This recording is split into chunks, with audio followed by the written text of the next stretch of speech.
मुझे तो बड़ा अफसोस है कि मीडिया कितनी बार ये लिख चुकी है, कितनी बार अधिकारियों को सचेत कर चुकी है, उनको जागरूक कर चुकी है कि हमारे हरदा में चाहे वो नशा हो, शराब हो या कबाब, कोई सी भी बात हो, सबसे पहले उनको बता दिया कि हमारे यहाँ अवैध धंधे बहुत चल रहे हैं। इसके बाद भी प्रशासन जो है आंख बंद कर सोया है, किसी को कोई मतलब नहीं है। यदि हम एसपी की बात करें या पुलिस प्रशासन की बात करें किसी से, तो उनको केवल गरीबों की गाड़ियों को चेक करने के अलावा उनके पास कोई धंधा नहीं बचा है। हरदा में क्या हो रहा है, हरदा की पब्लिक कहाँ मर रही है, क्या रो रही है, उनको किसी से किसी प्रकार का कोई मतलब नहीं है। वो केवल अपने को पैसा वसूली करना है। आज कितना टैक्स कहाँ से आना, आज कितना पैसा कहाँ से आना है, आज हम अधिकारियों की या नेताओं की कितनी जेब भर सकते हैं, केवल उनको उनसे मतलब है। जनता भाड़ में जाए, हमें कोई मतलब नहीं है। और आज जो ये हादसा हुआ है, इस हादसा का सबसे बड़ा जिम्मेदार हरदा का प्रशासन है, हरदा का एसपी है और हरदा का कलेक्टर है। ये बात आप बिल्कुल आगे खोल कर सुन लें, क्योंकि हमारे यहाँ की जनता बहुत शांति प्रिय जनता है। हमारा हरदा एक हृदय नगरी है। यहाँ पर जितना भी आप पूरे भारत का सर्वेक्षण कर ले, चाहे मध्य प्रदेश का सर्वेक्षण कर ले, यहाँ आपस में सब भाईचारा देख रहे हैं। आज इतना बड़ा हादसा हुआ है, यहाँ कोई हिंदू, ना कोई मुसलमान, ना कोई सिख, ना कोई ईसाई, कोई किसी को नहीं देख रहा है, केवल मदद कर रहा है और सबके आंसू में नम है। जितनी मदद हो सके, चाहे वो तन हो, मन हो, धन से हो, किसी प्रकार की हमारी जनता, हरदा की जनता, भोली भाली जनता कोई पीछे नहीं है। पर इसका सबसे बड़ा जिम्मेदार है यहाँ का प्रशासन। एसपी कलेक्टर को तत्काल सस्पेंड करना चाहिए, ये मेरी उनसे और शासन से गुजारिश है। धन्यवाद। कि जब घटना हुई उस समय आप कहाँ थे? घटना हुई इस समय मैं कलेक्टर ऑफिस में, मेरी दुकान है वहाँ। जैसे ही मैंने धुआं देखा तो वहाँ के लड़के बोलने लगे कि यहाँ पास में कोई ऐसा डीपी फूट गई। मैंने कहा, मन में ऐसा प्रश्न आया कि नहीं ये तो कोई फटाया फैक्ट्री है, कोई फैक्ट्री में आग लगी है। हम तुरंत गाड़ी उठा के जाने लगे तो वहाँ ये ऐसा हादसा हुआ, क्योंकि मेरा बेटा भी आईटी में, आज आईटीआई में पेपर था। उसने जैसे ही फ़ोन कहा, बाबूजी हमको, घबरा गए थे बच्चे, और मेरे पास फ़ोन आया, बोले बाबूजी बहुत बड़ा हादसा है। उनका बेटा कैसे है, गाड़ी छोड़ और वहाँ से निकल, क्योंकि उनका आईटीआई के पूरे टीन उड़ गए हैं, पूरे कांच फूट गए, हम तो फंस गए यहाँ बहुत बड़ा।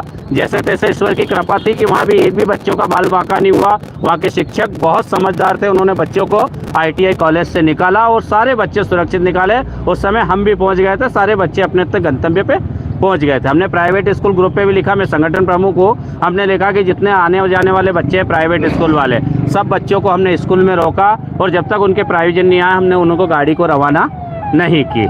आज हमारे लिए बहुत दुख की घटना है ये। आपका परिचय? मैं नर्मदा प्रसाद विश्वकर्मा, वैसे विश्वकर्मा गुरुजी के नाम से ख्याति है, और मैं प्राइवेट स्कूल का मध्य प्रदेश संगठन प्रमुख हूँ, साथ में हिंदू महासभा का मैं विद्यार्थी परिषद का जो है प्रदेश अध्यक्ष भी हूँ। धन्यवाद।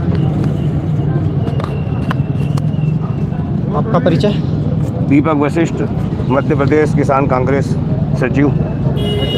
आज हमारे हरदा ज़िले के अंदर जो हादसा हुआ है वो बहुत ही दुखद है। इतना बड़ा हादसा आज तक हमारे हरदा ज़िले में नहीं हुआ, और ये हादसा सिर्फ प्रशासन की लापरवाही के कारण हुआ है। प्रशासन यदि अलर्ट रहता तो आज ये हादसा नहीं हो पाता। प्रशासन को सिर्फ मात्र आम जनता से पैसे वसूलने के लिए और उनके हक की लड़ाई लड़ने के लिए, मौलिक अधिकारों को देने के लिए नहीं है, बल्कि ऑफिसों में बैठकर और मनमाने तरीके से अपना टैक्स वसूल करने के लिए पैदा हुए वो नौकरी कर रहे हैं, ना कि अवैध लोग। जिस प्रकार से फैक्ट्री में आज हादसा हुआ है, कई प्रकार से हम लोग देख रहे हैं कि और भी जगह नशे की फैक्ट्रियां चल रही हैं। मानपुरा के अंदर हम जाएंगे तो वहाँ सरेआम सरकार की ओर से शराब की फैक्ट्री का वो उत्पादन हो रहा है। 20 शहर के अंदर सरेआम डंपर चल रहे हैं, ओवरलेट चल रहे हैं, अवैध है वे, पर प्रशासन को नहीं दिखता। प्रशासन को मोटरसाइकिल दिखती हैं, गरीब आदमी के मजदूरी से ढाका डालने के लिए दिखता है। ये सारी चीज़ें हैं और प्रशासन की पूरी लापरवाही है। और मैं तो कहता हूँ एक सिरे से कलेक्टर से, एसपी से लगा सारा पूरा प्रशासन का तबादला होना चाहिए और पूरा एक सिरे से साफ होना चाहिए। यहाँ पर बरसों से अधिकारी टिके हुए हैं, जाने का नाम नहीं लेते हैं, क्योंकि इनको मलाई वाले विभाग चाहिए और मलाई खा रहे हैं और कोई कहने वाला नहीं है, सुनने वाला नहीं है। कांग्रेस पार्टी चिल्ला चिल्ला के उसके गले बैठ गए, धरना प्रदर्शन दे दे के उसके गले बैठ गए।